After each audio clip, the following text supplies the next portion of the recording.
Ladies and gentlemen, boys and girls, children of all ages, this is Hopeful Chewbacca at the Church of Chewbacca, and today we're going over the set 35 Headliners featured card, and this time around it's the Future Stars Brendan Mckay from the Tampa Bay Rays. He's a starting pitcher. They actually drafted him as a two-way player, so when we go over this Chewie review, it's going to be a little interesting. This guy has some pretty good hitting attributes, and he's a pretty damn good pitcher. So, what I need you guys to do is hit that subscribe button, give this video a thumbs up, hit that notification bell so you know whenever I'm uploading videos, as well as comment down below what you guys think about this two-way player, the Future Stars, Brendan Mckay.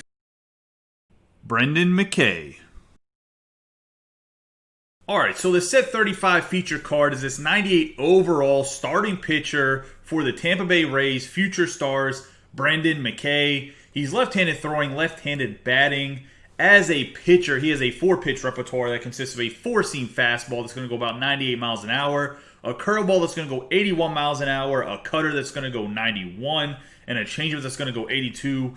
So just off the jump, he has a pretty good pitch repertoire. He doesn't have like the coveted sinker, but he does have a cutter. He has a changeup and good change of speed on his pitches. Now, Brendan Mckay in real life was drafted 4th overall in 2017 by the Tampa Bay Rays. He played his college baseball at Louisville, where he was a two-way player. He absolutely mashed. And he is the 15th ranked prospect in MLB, and he's number 2 in the Tampa Bay Rays organization behind Wander Franco. And his prospect ratings out of 80 for pitching is his fastball's a 60, his cutter's a 60, his curveball's a 60, his changeup's a 60, his control's a 60. Well, if you get a bunch of 60s, well, your overall's a 60. 60 out of 80 is actually a very good prospect rating. There's not too many guys that are like at the 70 mark or really over 65. Like I said, he's a top 15 prospect in Major League Baseball right now. Now, for his hitting, since I said he's a two-way player, his hitting out of 80 is 50 hitting. He has 30 running, 50 power, 60 arm, 55 fielding, and he's a 45 overall. So obviously a much better prospect on the mound compared to being a fielder. However, they said if he was going to play in the field, he'd probably play first base. Maybe in the outfield, they could try to convert him, but he's not the fastest guy, so they'd probably try to make him at first base, and he's a power stick with the bat. I mean, you've seen 50 power. That's a pretty decent rating, especially for a guy that's a, pitcher. In Major League Baseball, he actually did play last season at the back end of the season.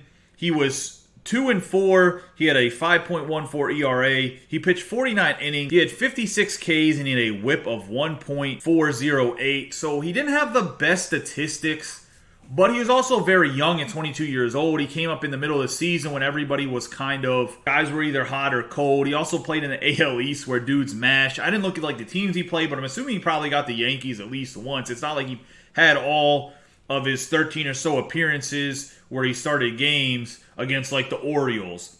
So he had some good outings, he had some bad outings. It's going to happen with a younger guy. He does have a very lively arm in real life. Let's look at his attributes as a pitcher.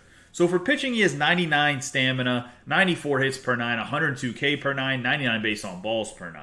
He has 74 home run per 9. He has 94 pitching clutch, 94 control, 81 velocity, and 92 break. So he has pretty dang good pitching attributes here. Do I want his hits per 9 to be a little bit higher? Of course I do, but he does have good stamina. He has good Ks per 9. Overall, he's a pretty good pitcher, if I'm being honest. He's also left-handed. And just like I said in the video yesterday, their lefties are uncommon, especially high-end lefties, as I mentioned when we were going over the Player of the Month, James Paxton, which you guys should probably go check that video out after this one to see what I said about the July Player of the Month. But back to this Brendan Mckay. This is his pitching attributes. Now, as you guys can see, there's a square button there that says Toggle Attributes. Now, like I mentioned, he's a two-way player. This is kind of the left-handed Shohei Ohtani. I mean, they both bat left-handed, but this guy throws left-handed as well. Let's see what his hitting attributes look like. My man got a little bit of a stick going on here. He has 89 contact versus righty, 74 contact versus lefty, 92 power versus righty, 80 power versus lefty. He has 62 vision, 90 discipline, 92 clutch.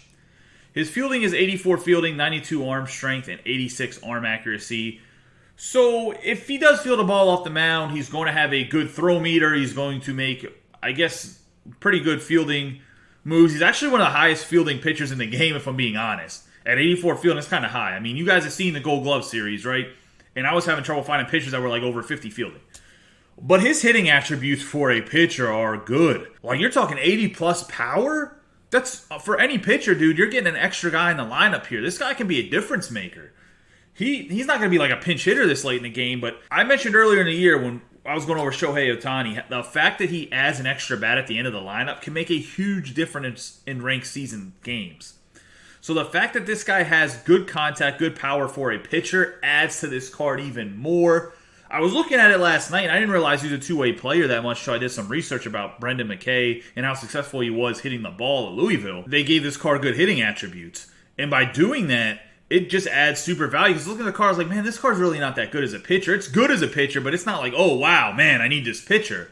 But when you add these hitting attributes, this guy's a pretty dang good card. Let's look at his quirks. His quirks are Bomber, Walker, Cannon, Sniper, Pressure Cooker, Unbreakable, Workhorse, Stingy, Untouchable, Control Artist, Grounded, Knee Buckler, and Illusionist. So he has good pitching quirks. He has the Workhorse, he has a Knee Buckler, he has the Illusionist, and Control Artist. I think those are super important for pitchers, especially this year when a lot of guys are having issues with control. It means that his off-speed stuff is going to do well, and I just really like those quirks for the pitcher. Now for hitting, he does have Bomber, he has Walker. Those are pretty big for any pitcher. The fact that you got a pitcher that can hit some dingers, that's what I like to see. These are, I think, the most pertinent quirks for this card. Guys, the fact that he has good pitching attributes, he has good hitting attributes, I'm going to give this Brendan Mckay 4.5 Chewies because I think being a dual player is going to be expensive. That's what's not giving him 5 Chewies here. I think he's going to be like 60,000 stubs or so. I think that's what he's going on the front market right now, maybe a little bit higher. He might drop down into like the 40s or 45s, but I just think that's really expensive for a 98 overall pitcher. That you're mostly getting because he's a two-way type of guy. You're not really getting him because he's an amazing pitcher, right? Like, he's a good pitcher. He's an above-average pitcher. But if he was a two-way player, you're looking at like 3.5 Chewies just on his pitching statistics. The fact that he can mash, too, gives him that extra Chewie. Gives him up to the 4.5 Chewies. And he's left-handed. Guys, this is a very good card. If you get a chance to scoop him up for cheap, or you open a pack and you get him, you should be excited. I don't know if you should keep him or not. It kind of depends what your stub situation is. But I really like the appeal of this guy being a two-way type of card. So that's the Chewie review on this Brendan Mckay. Let me know what you guys think down below in the comments. And you guys have a great day and be safe.